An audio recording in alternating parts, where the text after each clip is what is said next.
రాష్ట్ర వ్యాప్తంగా నిరుద్యోగులు వెంటనే ఉద్యోగాలకు నోటిఫికేషన్లు ఇవ్వాలని ధర్నా కార్యక్రమాలు చేస్తూ ఉన్నారు.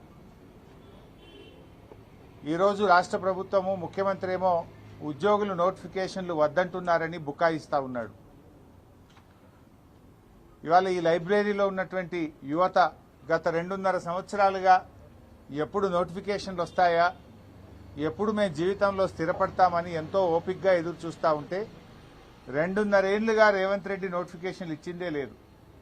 ఆనాడు రాహుల్ గాంధీని తీసుకొచ్చి అశోక్ నగర్ సెంట్రల్ లైబ్రరీ మెట్ల మీద కూర్చొని మొదటి ఏడాదిలోనే 2 లక్షల ప్రభుత్వ ఉద్యోగాలు నింపుతామని నమ్మించారు. ఫుల్ పేజ్ అడ్వర్టైజ్మెంట్లు ఇచ్చారు. అన్ని పత్రికల్లో కూడా కాంగ్రెస్ ప్రభుత్వం అధికారంలోకి వచ్చిన మొదటి ఏడాదిలోనే 2 లక్షల ప్రభుత్వ ఉద్యోగాలని నమ్మబలికారు. ఆనాడు నిరుద్యోగులందరినీ కూడా ఒకతాటి మీదకి తెచ్చి బస్సు యాత్రలు పెట్టించి గ్రామాల్లోకి పంపించి పట్టణాల్లోకి పంపించి కాంగ్రెస్ కోటేయండి 2 లక్షల ఉద్యోగాలు వస్తాయని చెప్పించారు. తల్లిదండ్రులకు కూడా అమ్మ కాంగ్రెస్ కోటేస్తే మాకు ఉద్యోగం వస్తుందని చెప్పి ప్రచారం చేయించుకున్నారు. తల్లిదండ్రుల చేత కూడా ప్రచారం చేయించుకున్నారు. ఆనాడు నమ్మించారు, నేడు వంచింది. ఆనాడు నమ్మించడం, నేడు వంచడం కాంగ్రెస్ నైజం. కాంగ్రెస్ పార్టీ ఆనాడు చెప్పి ఇలా ముఖం చాటేసినారు. పక్కనే సినిమా థియేటర్ ఇనాగ్రేషన్కు పోతుండు రేవంత్ రెడ్డి కానీ అశోక్ నగర్ సెంట్రల్ లైబ్రరీ వైపు కన్నెత్తి కూడా చూస్తలేడు. ఎందుకంటే ఆడికి పోయేటట్టు లేదు పరిస్థితి. ఇవాళ ఎంత దుర్మార్గం అంటే ఏ అశోక్ నగర్ సెంట్రల్ లైబ్రరీ దగ్గరికి పోయి ఆనాడు నిరుద్యోగులకు నమ్మించి ఓట్లు వేయించుకున్నాడో ఇవాళ అదే అశోక్ నగర్ సెంట్రల్ లైబ్రరీలో పోలీసుల చేత పిల్లల వీపులు పగలగొట్టిస్తున్నాడు రేవంత్ రెడ్డి. పోలీసుల చేత రక్తాలు గారించే విధంగా పిల్లల్ని కొట్టిస్తున్నాడు రేవంత్ రెడ్డి. సెంట్రల్ లైబ్రరీకి తాళాలు వేసి దాన్ని పోలీసుల నిలయంగా మార్చిండు రేవంత్ రెడ్డి. నేను అడుగుతా ఉన్నా, బల్మూరి వెంకట్లో ప్రొఫెసర్ కోదండరామ్ గారు, రేవంత్ రెడ్డి గారు, బట్టి విక్రమార్కలో ఎందుకు మీ గొంతులు మూగబోయినాయి? ఆ రోజు పెద్ద పెద్ద మాటలు చెప్పింది కదా. ఆనాడు కేసీఆర్ గారు 2 లక్షల ఉద్యోగాలకు నోటిఫికేషన్ ఇచ్చారు. 1,60,000 ఉద్యోగాలు మేము నింపాం. బీఆర్ఎస్ హయాంలో 1,60,000 నింపినాం. ఆ మిగిలిన వాటికి నువ్వు కాగితాలు పంచి నేనే పంచినా అని చెప్పుకుంటున్నావు. మొన్న అసెంబ్లీలో అసలు నువ్వు ఇచ్చిన ఉద్యోగాలేని రేవంత్ రెడ్డి నీ ప్రభుత్వం వచ్చినాక అంటే అసెంబ్లీలో ముఖ్యమంత్రి సమాధానం చెప్పిండు 16,000. నువ్వు ఇచ్చింది 16,000. ఇస్తానన్నది 2 లక్షలు, ఇచ్చింది 16,000. మరి మిగతా 1,84,000 ఉద్యోగాలు ఎప్పుడు ఇస్తావు? మరి ఆ మిగతా 1,84,000 ఎప్పటిలోకి ఇస్తావు? ఆల్రెడీ సగం పీరియడ్ అయ్యిపోయింది, 2.5 సంవత్సరాలు అయ్యిపోయింది నీది. ఇంకా నీ నోటిఫికేషన్ ఎప్పుడు, పరీక్ష ఎప్పుడు, ఫలితాలు ఎప్పుడు, ఉద్యోగాలు ఇచ్చుడు ఎప్పుడు? పోలీస్ డిపార్ట్మెంట్ లో 19,000 ఖాళీలు ఉన్నాయని నిన్న డీజీపీ చెప్తా ఉన్నాడు. మరి ప్రభుత్వం 19,000 ఖాళీలుంటే ఎందుకు పోలీస్ నియామకాలకు నోటిఫికేషన్ ఇస్తలేరు? 5,000కే ప్రభుత్వం అనుమతి ఇచ్చిందట. అంటే ఇంకా మిగతా 14,000 ఆపి పెడతావా రేవంత్ రెడ్డి? నువ్వే హోంమంత్రివి, నువ్వే ముఖ్యమంత్రివి. ఆనాడు జీవో 46 గురించి కూడా రెచ్చగొట్టి మాట్లాడినావు. పోలీస్ ఖాళీలు నింపాలన్నావు. ఆనాటి బీఆర్ఎస్ ప్రభుత్వం ఎప్పటికప్పుడు పోలీస్ నియామకాలు చేసింది. 40,000 constable, SI, civil, AR, armed reserve forces అన్ని రకాల ఉద్యోగాలు 40,000 పోలీసు ఉద్యోగాలు నింపింది. నువ్వు ఈ రోజు వరకు ఒక్క పోలీస్ నోటిఫికేషన్ కూడా ఇవ్వలే 2.5 సంవత్సరాల్లో. వెంటనే ఖాళీగా ఉన్న 19,000 కానిస్టేబుల్, ఎస్ఐ ఉద్యోగాలకు నోటిఫికేషన్ ఇవ్వాలని చెప్పి డిమాండ్ చేస్తా ఉన్నాం. అదేవిధంగా ఇవాళ ఎడ్యుకేషన్ కమిటీ రిపోర్ట్ ఇచ్చింది. విద్యా కమిషన్ అని వేసినావు నువ్వు. ఏమైంది కమిషన్ రిపోర్ట్? చెత్తబుట్ట దాఖలైందా? విద్యా కమిషన్ రిపోర్ట్ ఎందుకు నువ్వు డిలీట్ చేసినావు? విద్యా కమిషన్ రిపోర్ట్ ఎందుకు బయట పెట్టలేవు? ఇవాళ రాష్ట్ర వ్యాప్తంగా దాదాపు 30,000 ఉపాధ్యాయ పోస్టులు ఖాళీగా ఉన్నాయని లెక్కలు చెప్తా ఉన్నారు. మరి ఆ 30,000 ఉద్యోగాలు ఎప్పుడు నింపుతావు? మెగా డిఎస్సి అని ఊరించిన నువ్వు ఇవాళ ఇప్పటిదాకా ఎందుకు డిఎస్సి నోటిఫికేషన్ ఇస్తలేవు? మెగా డిఎస్సి కాస్త దగా డిఎస్సి అయిపోయింది. తక్షణమే రాష్ట్రంలో ఖాళీగా ఉన్న ఎస్జిటి స్కూల్ అసిస్టెంట్ పోస్టులకు మెగా డిఎస్సి విడుదల చేయాలని చెప్పి కూడా ఈరోజు మేము డిమాండ్ చేస్తా ఉన్నాం. అదేవిధంగా ఎస్సీ, ఎస్టీ, మైనారిటీ, బీసీ గురుకులాల్లో కూడా అనేక ఖాళీలు ఉన్నాయి. గురుకులాల్లో ఉన్న ఉపాధ్యాయ ఉద్యోగాలకు నియామకానికి కూడా తక్షణమే నోటిఫికేషన్ విడుదల చేయాలని చెప్పి కూడా డిమాండ్ చేస్తా ఉన్నాం. గ్రూప్ 1, గ్రూప్ 2, గ్రూప్ 3, గ్రూప్ 4 వీటిలలో కూడా అనేక ఖాళీలు ఉన్నాయి.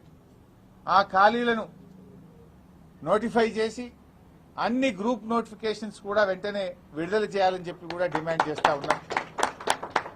మేమెక్కడో మాట్లాడతలేం. నిరుద్యోగుల మధ్య నిరుద్యోగులు ఆహ్వానిస్తే వాళ్ళ దగ్గరికి వచ్చి వాళ్ళ సమక్షంలో మాట్లాడుతున్నాం.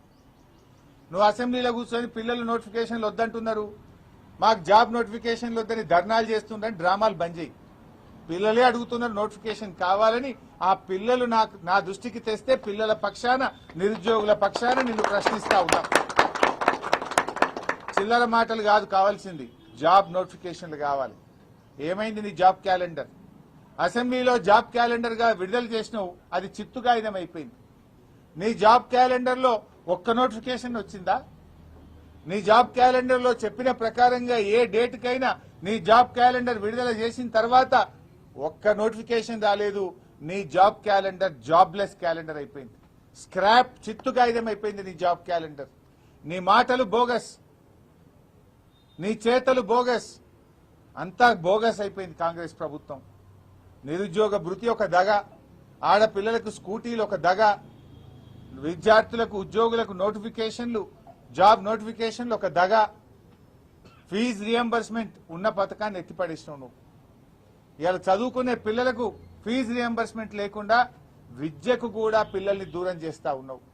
ఏమంటుండ్రు రేవంత్ రెడ్డి? హోటళ్లలో పనిచేయాలన్నట, చిప్పలు కట్టుకొని పనిచేయాలనా? ఉద్యోగాలు ఏవా రేవంత్ రెడ్డి అంటే?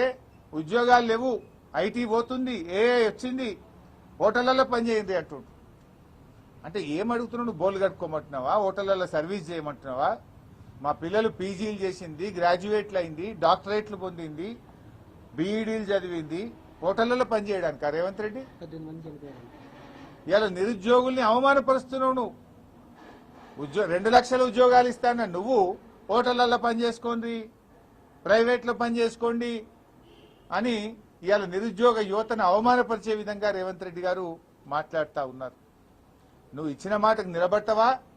లేదా ఏ యువతనైతే నీకోసం పనిచేసిందో ఆ యువత తిరగబడుతుంది, జాగ్రత్త అని హెచ్చరిస్తా ఉన్నాం.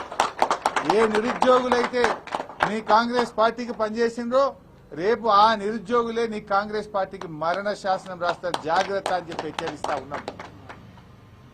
అయ్యా భట్టి గారు, నువ్వే ఇచ్చినావు అసెంబ్లీలో జాబ్ క్యాలెండర్, మరి నీ జాబ్ క్యాలెండర్కి ఏమైనా ఉన్నదా? అసెంబ్లీలో చెప్పిన మాటకి ఏమైనా విలువ ఉన్నదా? ఎందుకు నోటిఫికేషన్లు ఆలస్యం చేస్తా ఉన్నారు? What is the reason?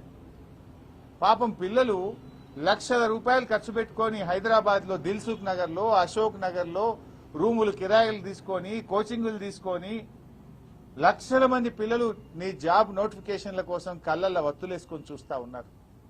అనేక జిల్లా కేంద్రాల్లో పిల్లలు లైబ్రరీల్లో కూర్చొని రాత్రి పగళ్ళు ఎప్పుడు నోటిఫికేషన్ వస్తుందా అని కష్టపడి చదువుకుంటా ఉన్నారు. అరే ఏజ్ రిలాక్సేషన్ ఇవ్వంటే ఇవ్వవు నువ్వు, అటు జాబ్ నోటిఫికేషన్ ఇవ్వవు, ఏజ్ రిలాక్సేషన్ కూడా ఇస్తలేవు. ఆనాడు బీఆర్ఎస్ 10 సంవత్సరాలు ఏజ్ రిలాక్సేషన్ ఇచ్చింది, నువ్వెందుకు ఏజ్ రిలాక్సేషన్ ఇస్తలేవు? ఎందుకు దాన్ని 34కే పరిమితం చేస్తా ఉన్నావు? ఎందుకు మొండి పట్టుదలకు పోతా ఉన్నావు? ఆ రోజు ఏమన్నావు?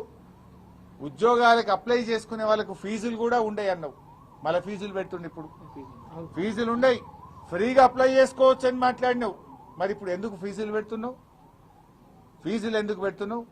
నువ్వు మేము భోజనాలు పెడతాం, ఫీజులు ఉండయి, మేమే కోచింగ్లు ఇస్తాం, మేమే 2 లక్షల నోటిఫికేషన్లు ఇస్తామన్నావు. నోటిఫికేషన్ లేకపోయా, నీ భోజనాలు లేకపోయా, ముక్కు విండి ఏదైనా ఒక నోటిఫికేషన్ వస్తే ఫీజులు వసూలు చేయబట్టి. ఒక్క మాట అసలు నువ్వు ఒక్క రోజైనా ఒక మాట మీద నిలబడ్డావా? ఎవరి విషయంలోనైనా నిలబడ్డావా? సో మేము అందువల్లనే ఈ ఉద్యమం మరింత ఉధృతం కాకముందే, నిరుద్యోగులు తిరగబడక ముందే తక్షణమే మేల్కో రేవంత్ రెడ్డి జాబ్ నోటిఫికేషన్ విడుదల చేయాలని, జాబ్ క్యాలెండర్ను అమలు చేయాలని, 2 లక్షల ప్రభుత్వ ఉద్యోగాలకు నోటిఫికేషన్లు ఇవ్వాలని వీరందరి పక్షాన డిమాండ్ చేస్తున్నాం.